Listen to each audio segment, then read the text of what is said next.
नमस्कार बच्चों।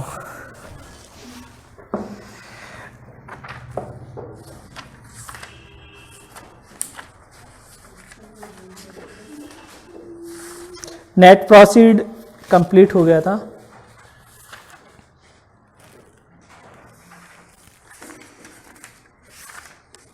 देखिए उसके बाद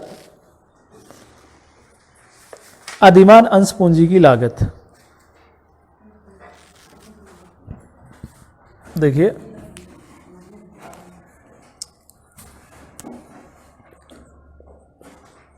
अधिमान अंश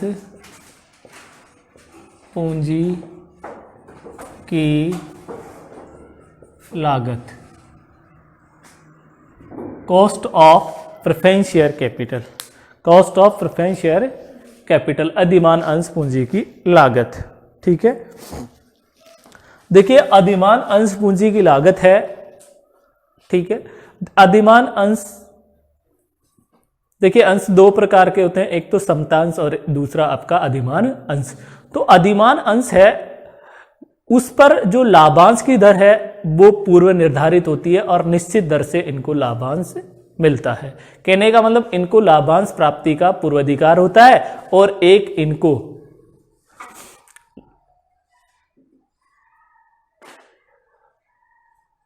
पैसा वापसी का भी पूर्वाधिकार होता है। कहने का मतलब एक निश्चित वर्ष बाद, 20 वर्ष से पहले कंपनी अधिनियम 2013 की धारा 55 में अधिमान अंशों के शोधन का प्रावधान भी है कि उनको पैसा वापस करना पड़ेगा, आपको भुगतान करना पड़ेगा। क्लियर? तो इन पर एक तो लाभांश की दर क्या होती है, निश्चित होती है। क्लियर होगी बात? तो देखिए इसके अधिमान अंशों की लागत का निर्धारण किस प्रकार से किया जाता है, इसकी लागत की गणना। ठीक है, तो देखिए वही है, एक तो आपका शोधनीय और एक अशोधनीय। क्लियर? देखिए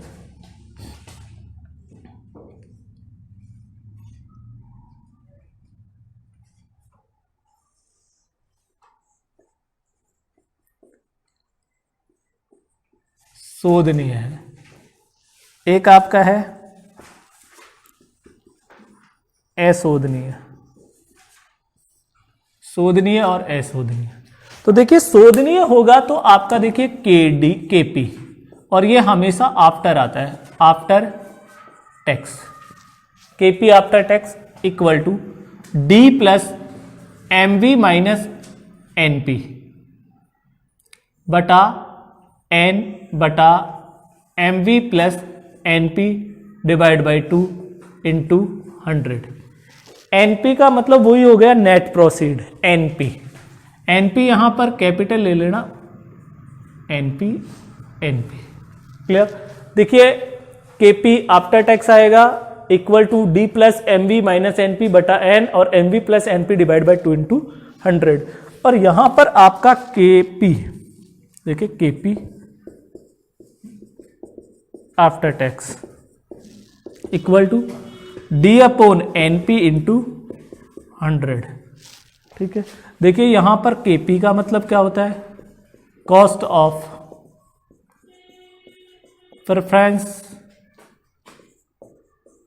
शेयर कैपिटल। एमबी का मतलब वही मैंने बताया था, मैच्योरिटी वैल्यू ऑफ, क्या होगा, डेप्ट का बताया था, वही इसका हो जाएगा मैच्योरिटी वैल्यू ऑफ डेप्ट। Clear? Maturity value of preference share, maturity value of preference share. N का मतलब वही net proceed,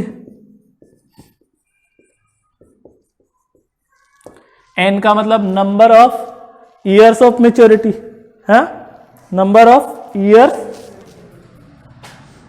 N number of years to maturity. Clear? ये हो गया। डी का मतलब यहां होगा dividend per share, dividend per share, ठीक है। डी इक्वल टू क्या होगा, डिविडेंड, डिविडेंड पेमेंट भी बोल सकते हो आप, डिविडेंड, डी ले लो, डिविडेंड ले लो, डी लिख लेना, डिविडेंड पेमेंट, ठीक है, क्लियर। अब ये तो क्या हो गया, दोनों सिचुएशन में आफ्टर का निकालने का फॉर्मूला, अधिमान अंश पूंजी की लागत कैसे, अगर वो शोधनीय है अर्थात एक निश्चित वर्ष बाद उनको पैसा वापस करना है, तो केपी आफ्टर टैक्स आएगा equal to D plus M V minus NP बटा N M V plus NP divide by 2 into 100। KP का मतलब होगा cost of preference share capital, MB का मतलब होगा maturity value of preference share, NP net proceed, और net proceed जैसे cost of debenture की निकाली जाती है उसी तरीके से इसकी निकाली जाएगी। एन का मतलब होगा number of years to maturity, D equal to dividend, और केपी आफ्टर टैक्स डी बटा एनपी इंटू 100, क्लियर। अब देखो आपका शोधनीय, ये शोधनीय, ये अशोधनीय। अब आफ्टर टैक्स चाहिए आपको, देखिए केपी बिफोर टैक्स अगर आपसे पूछ ले तो आपको KP after tax into 1/1 minus T, और टी यहां पर टी इक्वल टू होगा टैक्स रेट।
देखिए ये तो अधिमान अंश पूंजी की लागत होगी, किस प्रकार से अधिमान अंश पूंजी की लागत का निर्धारण किया जाता है। अब हम पढ़ेंगे समता अंश पूंजी की लागत की गणना कैसे की जाती है।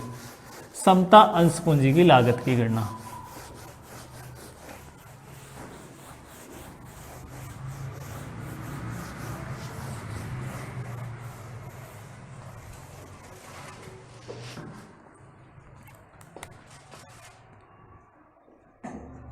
समता अंश पूंजी की लागत।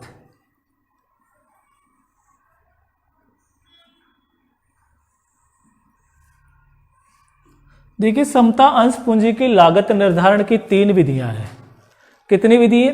3 विधि है। पहली विधि होती है लाभांश प्राप्ति विधि, ठीक है। दूसरी होती है प्रति अंश अर्जन विधि, और तीसरी विधि है लाभांश प्राप्ति तथा वृद्धि विधि। क्लियर? तो पहली विधि है लाभांश प्राप्ति विधि।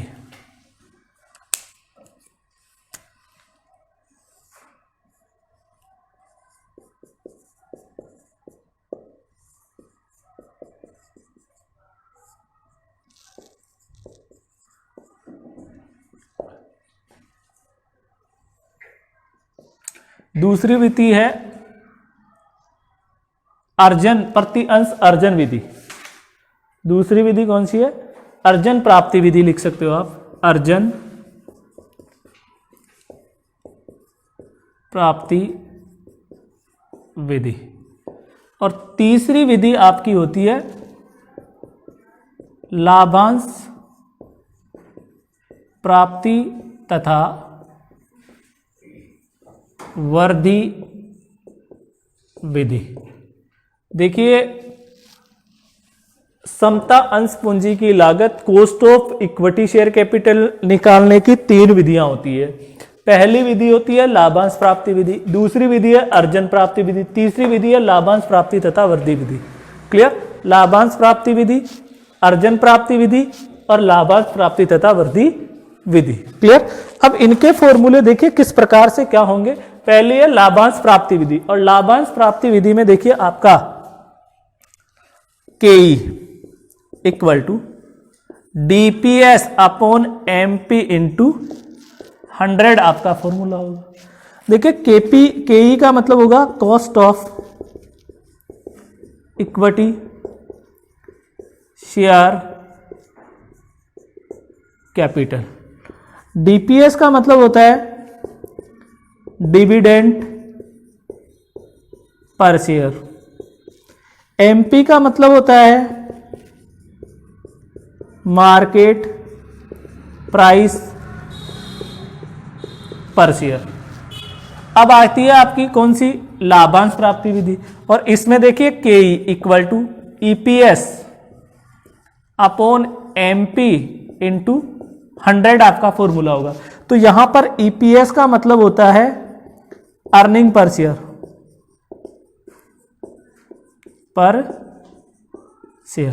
अब देखिए यहां पर केई का फॉर्मूला होगा केई, वही DPS upon MP into 100 plus G. G बोले तो ग्रोथ रेट, ठीक है।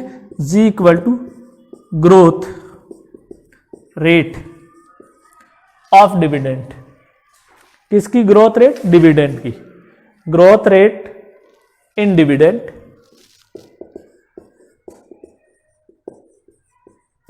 डिविडेंड की ग्रोथ रेट आ जाएगी।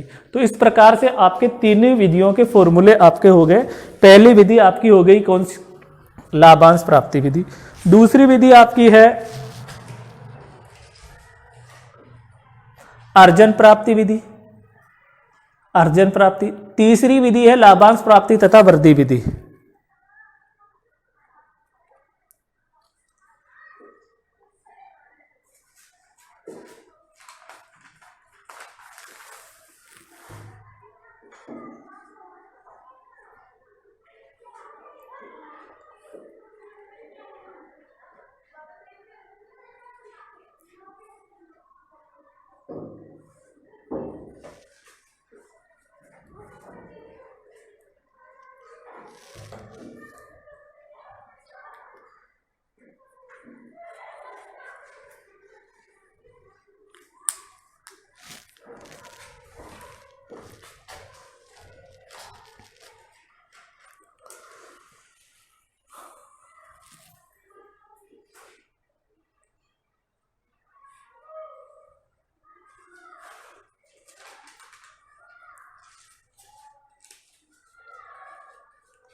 उसके बाद देखिए आगे आपकी आती है प्रतिधारित अर्जन।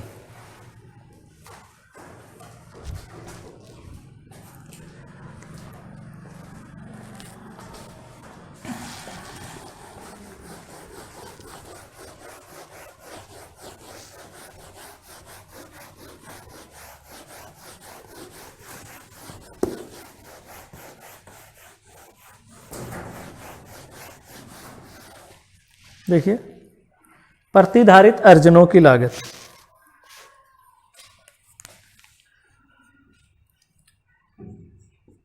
प्रतिधारित अर्जन, अर्जन की लागत, कॉस्ट ऑफ रिटेन अर्निंग।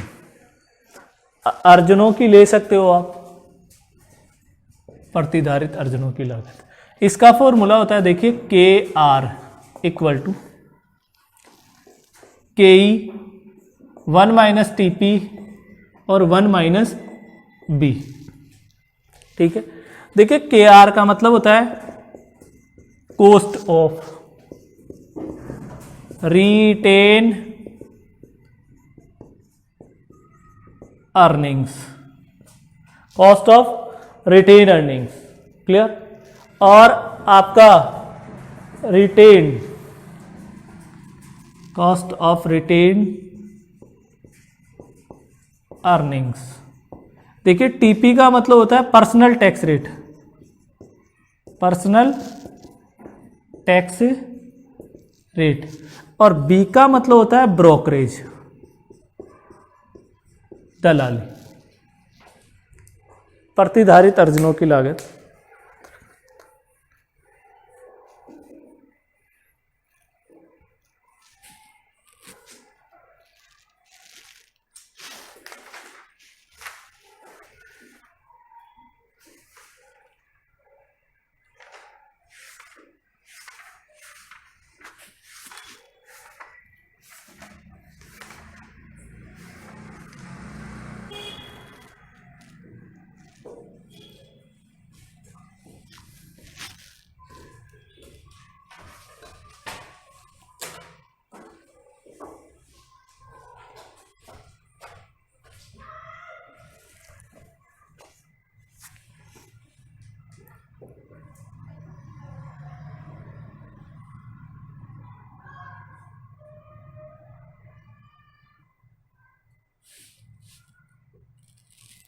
अब देखिए पर्सन संख्या फर्स्ट निकाल लीजिए, चारों की लागत बता दी। अब हम पर्सन की तरफ देखते हैं और क्वेश्चन संख्या 1 देखिए।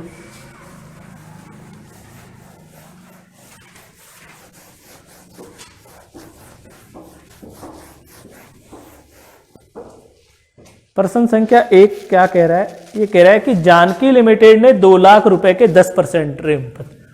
पर्सन संख्या 1 जानकी लिमिटेड, देखिए जानकी लिमिटेड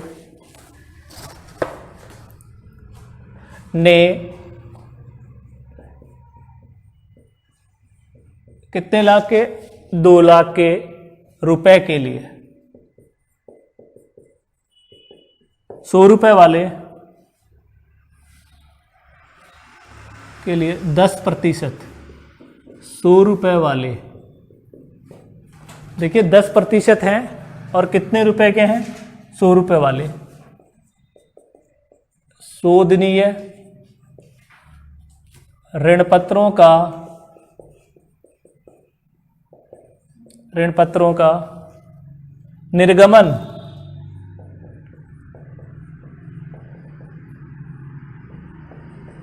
सम मूल्य पर किया।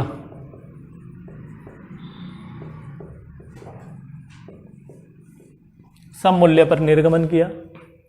फिर कह दिया निर्गमन की लागत,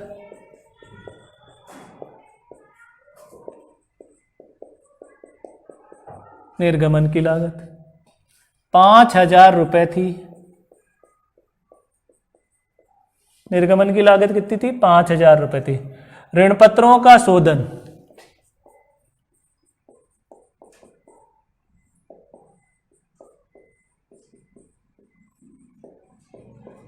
ऋण पत्रों का शोधन 10 वर्ष बाद किया जाना है।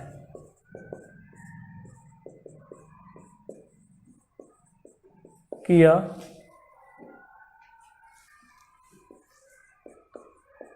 जाना है। आयकर की दर 50% मानते हुए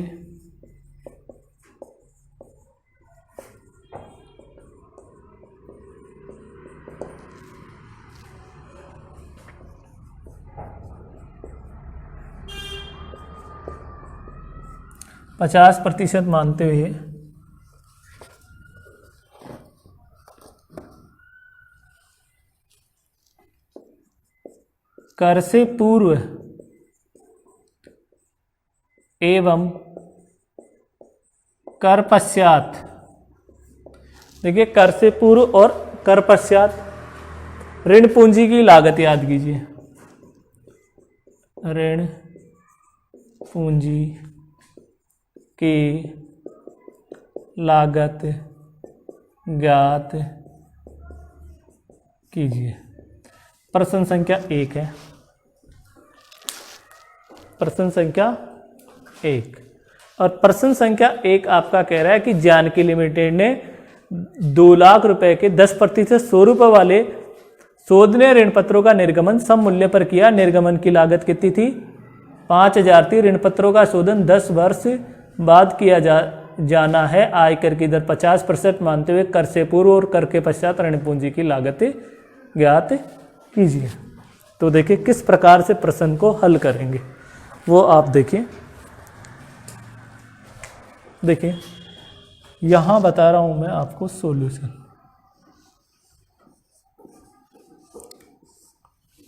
प्रश्न ये सॉल्यूशन। सबसे पहले देखिए आपको ऋण पत्र कर से पूर्व लागत जब निकालते हैं तो आपको मैंने फॉर्मूला लिखाया था। देखो KD before tax equal to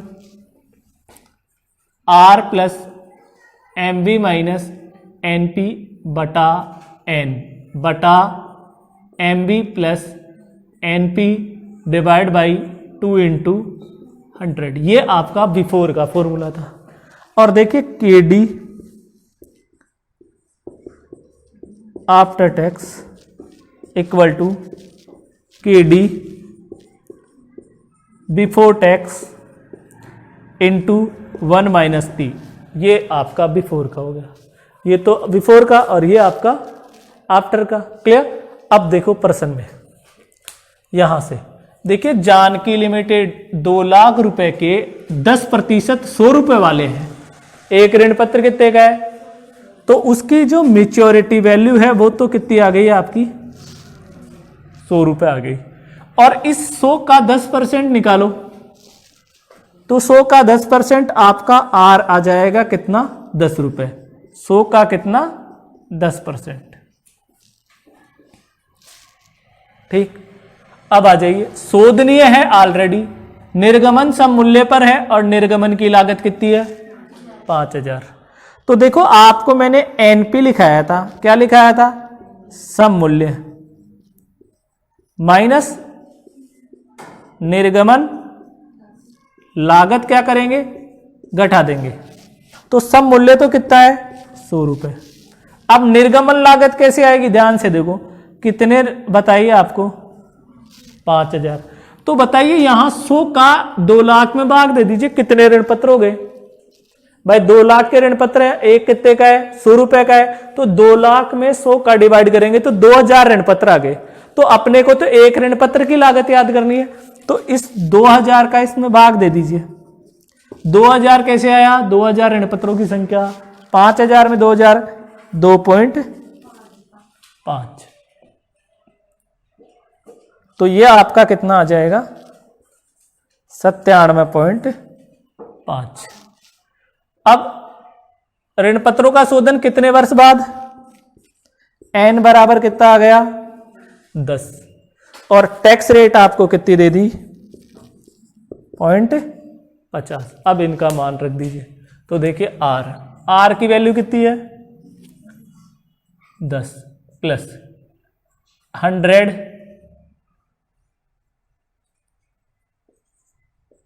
100 plus 97.5 बटा 10 बटा 100 प्लस 97.5 डिवाइड बाई 2 इंटू 100।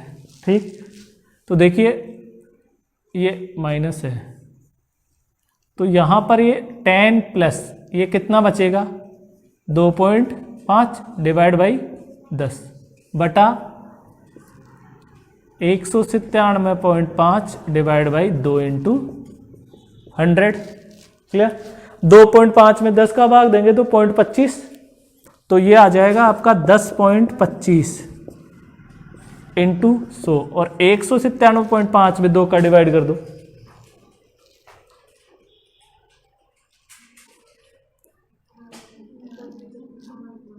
अट्ठावन पॉइंट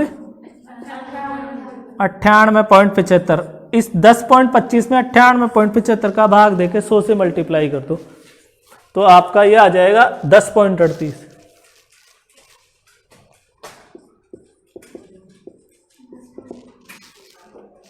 बिफोर टैक्स 10 पॉइंट, इसको यहां रखो 1 माइनस 0.50। अब 10.38 को 0.50 से गुणा कर लो,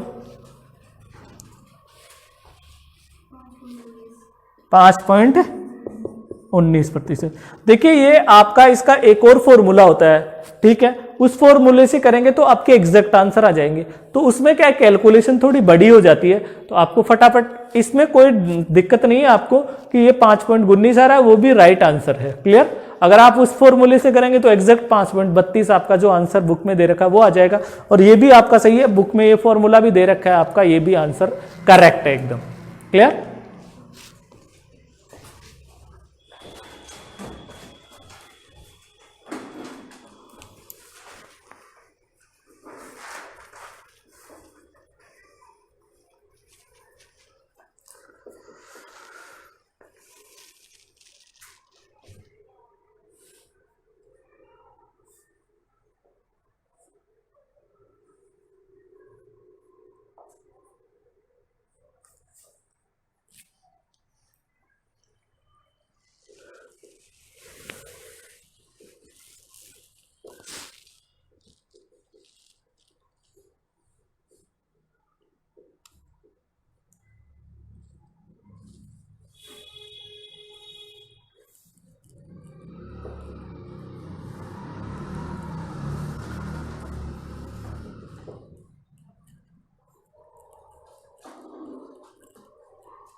देखो इसमें हमने सबसे पहले पढ़ा था KD,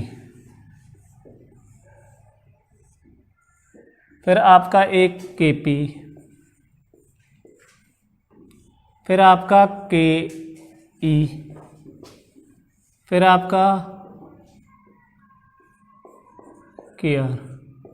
4 लागतों, तो प्रत्येक चीज आपको निकालनी आनी चाहिए कि KP कैसे, KD कैसे निकालते हैं, KP कैसे निकालते हैं, KE और KR, ये चारों चीज निकालनी आनी चाहिए। इसका मैंने आज बता दिया।